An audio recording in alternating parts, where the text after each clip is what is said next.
If you want to help out and support the channel, there are a few things you can do. Go check out Flipside Gaming and use the promo code VOIDMAGE in all caps. This will get you 10% off all orders $10 or more. And if you go shopping on tcgplayer.com, go use my affiliate link in the description below. That way all purchases you make will go towards helping the channel. And lastly, go check out my Patreon. It's a more direct way that you can help the channel while also getting some more interaction. I appreciate all of your support. If you haven't already, subscribe and hit the notification bell so you don't miss any videos. Hello everyone, welcome back to another Commander Deck Tech video. This time for patron Adigio. He wanted me to make a Commander deck with Oketra the True as the commander and to focus it around creature tokens. Also had a budget request of $350, so I'm going to try to keep it under that. I believe the total deck list is going to be just under 300, so we accomplished that at least. If you're not familiar, Oketra the True from Amonkhet is a 4-mana mono white legendary god, 3/6 double strike and indestructible. She can't attack or block unless you control at least 3 other creatures, but you can pay 4 mana to create a 1/1 white warrior creature token with vigilance. One of the biggest problems I have in mono white with token decks is the ability to recover. It's very easy to just dump everything out there, not as easy to get them back, especially if a lot of your token producers are instants and sorceries. So our focus is going to be about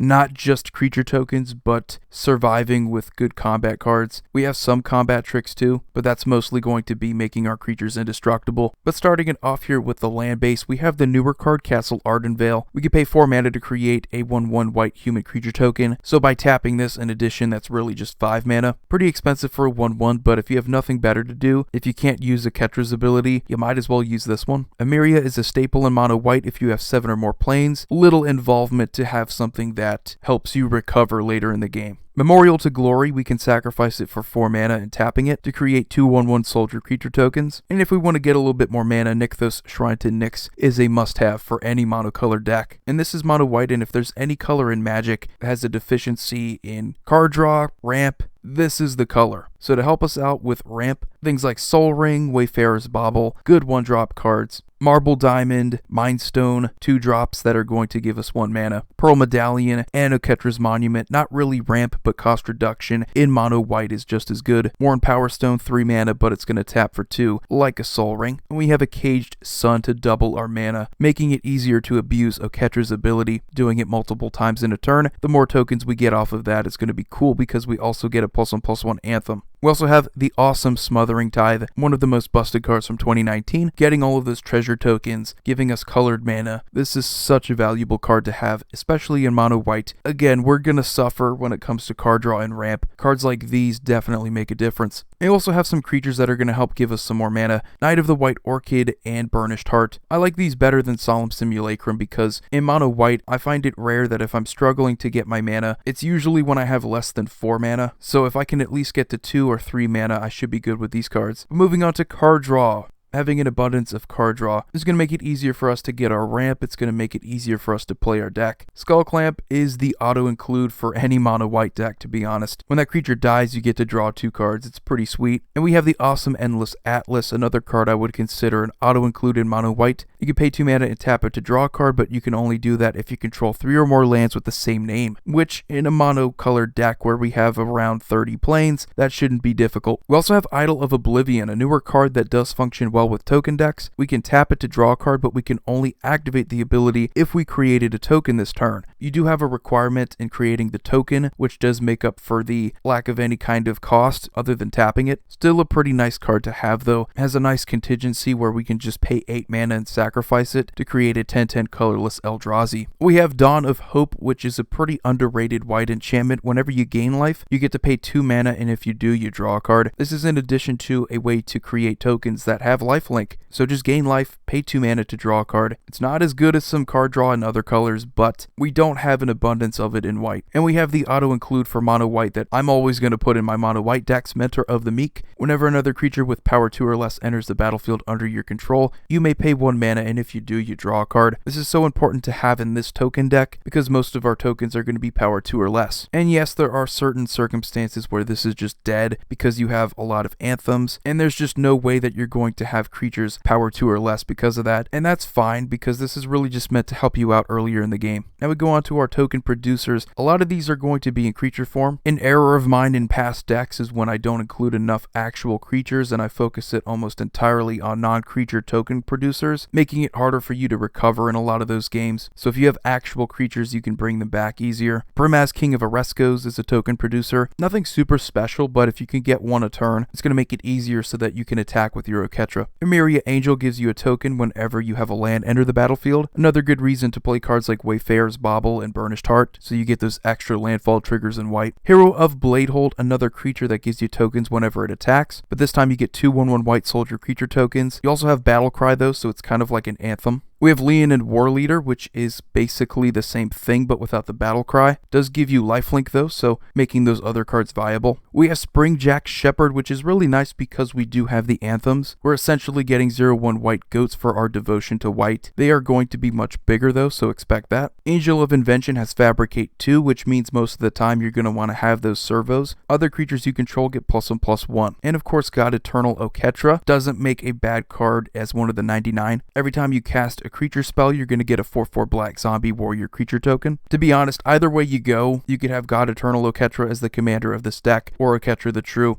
You're still going to have a pretty decent token deck. Just very good keywords on both Oketras. Regal Caracals, another token producer. Other cats you control get +1/+1 and have lifelink. Enters the battlefield and gives you 2 of them. Captain of the Watch gives other soldier creature tokens +1/+1 and vigilance, but when she enters you get 3 1/1 white soldier creature tokens. Darien, King of Keldor, is kind of a defensive card. Whenever you're dealt damage, you create that many 1/1 white soldier creature tokens, so it could be a way of keeping your opponents from attacking you. If you have things like anthems, they could pay the price for doing that. And Evangel of Heliod is pretty ridiculous, has 2 devotion to white already, but when it enters the battlefield, it's kind of like Springjack Shepherd, you get tokens equal to your devotion. We have some enchantments that are going to help us get some creature tokens. We have Legion's Landing. ETBs, we get a 1/1 vampire. It can flip into a Danto the First Fort, just a pretty cool land that can help us create more of those vampires. And we of course have cards like Anointed Procession, Divine Visitation, and Song of the World Soul. Very good white enchantments that are just going to keep giving us more of those tokens. Divine Visitation, especially if you can turn a 1/1 into a 4/4 angel, you just have more power to work with. We of course have the awesome token producers in our sorceries and our instants. We have the new Finale of Glory. If we put enough into X, we can also create that many white angel creature tokens, so pretty intimidating board presence. Martial Coup also acts as a board wipe, but we can just dump a bunch into X to get that many soldiers. Increasing Devotion is the flashback card, where the first time around we play it, we get 5 1/1s, we flash it back, we can get 10. We have Secure the Wastes, instant speed, put X 1/1 white warrior creature tokens onto the battlefield. We also have the instant speed cards Raise the Alarm and Midnight Haunting, just going to give us 2 1/1s. The fact that they're instant speed gives us that flexibility and timing. We have White Sun Zenith, going to give us some 2/2 white cat creature tokens. The fact that these are instant speed, it's just so nice to have this. It means that if our opponents are busy trying to wipe the board, after they do that, we can just throw a bunch of them out there. And we have 2 Elspeths, Elspeth Tyrell and Elspeth Sun's Champion. Both of these because they have abilities that can give us 3 1/1 white soldier creature tokens. Sun's Champion is a little bit better because that's on a plus, and her minus is arguably one of the best minuses. But since we have a lot of creatures entering the battlefield, we want other ways of benefiting from that. So we have ways of gaining life. Cards like Soul Warden, Anointer Priest. I showed you other ways we can gain life, that's mostly through lifelink. But if you have like 10 tokens entering the battlefield, these are going to be nice cards to gain you a bunch of life instantly. It also doesn't hurt to take advantage of a massive board with something like an Odric Lunarch Marshal. Our commander has Double Strike and Indestructible, so if they're big enough, we can probably win the game if we have like 10 creatures out there, decent anthem on them. That's enough to overwhelm most people's boards. And we of course have our anthems. I didn't want to play too many of them just because I feel like you can end up playing one too many anthems and then your deck is more about anthems than it is about tokens. But we have the Phantom General. Creature tokens we control get +1/+1. Also playing Intangible Virtue, the enchantment that gives our creature tokens +1/+1 and vigilance. And although it's not an anthem, it gives all of our creatures +1/+1 counters whenever a creature enters the battlefield under our control. Cathar's Crusade. This card can get out of hand. If you have 10 creatures entering the battlefield off of that increasing devotion, that's 10 +1/+1 counters for your team. Which with a double strike Oketra that could could mean commander damage. Now, we have a lot of creatures and we do want to protect our board, so we have ways of doing that with Brave the Elements. We get to choose a color. White creatures we control gain protection from the chosen color until end of turn. It's not a Teferi's protection, but for just 1 white mana, it's hard to beat this. We have Make a Stand. Creatures we control get +1/+0 and gain indestructible until end of turn. It could be used defensively, or it could be used to overwhelm an opponent, making all of your creatures indestructible, giving them 1 more power. That might be the difference. Rootborn Defenses kind of does the same thing, but we get to populate first. And Unbreakable Formation, if we cast it during our main phase, we put a +1/+1 counter on each of those creatures and they gain vigilance until end of turn. Whether it's defensively or using it to overwhelm an opponent, I think these are all pretty good cards for the deck. And the final part of the deck I want to go over is just the removal. White has a strength in its removal, probably the best removal out of any of the 5 colors. Path to Exile, Swords to Plowshares, best removal for the mana. Generous Gift, basically White Beast Within, which I know a lot of people didn't think we needed, but it's a pretty good card regardless. We have the awesome Return to Dust. 2-for-1 cards are just ridiculous. Winds of Abandon, basically a super Path to Exile. A lot better than you might think in Commander. We have a lot of 4 or 5 color decks people play, and if it's late game and you're desperate, I don't think you really care if your opponents get their final 3 or 4 basic lands out of their deck. It's sort of like Settle the Wreckage. People overestimate the consequence of cards like these. Wrath of God, good old removal, but we also have Austere Command to deal with just about whatever we need it to deal with. We have some more token-related removal spells in Phyrexian Rebirth and Hour of Reckoning. The Rebirth can get us a massive XX colorless horror artifact creature token, and Hour of Reckoning can destroy all non-token creatures, which is good for our deck, because our deck is mostly tokens. But anyway, guys, that's going to do it for this video. Thanks again to DGO for being a patron. Believe it or not, mono white is probably my favorite color to play out of the 5 monocolored options because it's the most challenging. I just like keywords though, and that seems to be how most mono white decks succeed. Good value in keywords. Let me know what you think of the deck. As always, I have links in the description, so if you want to check those out, feel free. You all have a wonderful day. Void here signing off. See you next video. Just wanted to say thanks to the patrons who are supporting me on patreon.com. Go check it out. There are different tiers with their own rewards. One of them is having your name in the credits of my videos. I know it's not much, but it's something that I can do to show my appreciation. Thanks again, and have a good day.